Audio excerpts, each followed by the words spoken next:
Welcome to the PGYtech Controller Stick Protector tutorial. In this video, we will be showing you what's included in the box and how to use and install the protector easily.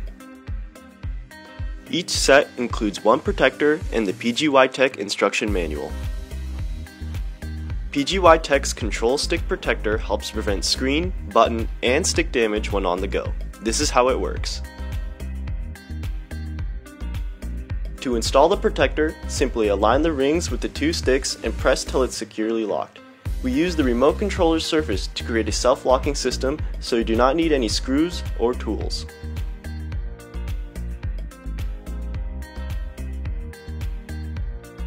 To remove the protector, simply pull up until it unlocks from the surface, releasing it completely. Use PGYtech's Control Stick Protector, especially when carrying your remote inside your backpack. Now you are ready to carry your Mavic or Spark's remote controller safely. Thanks for watching and safe flying!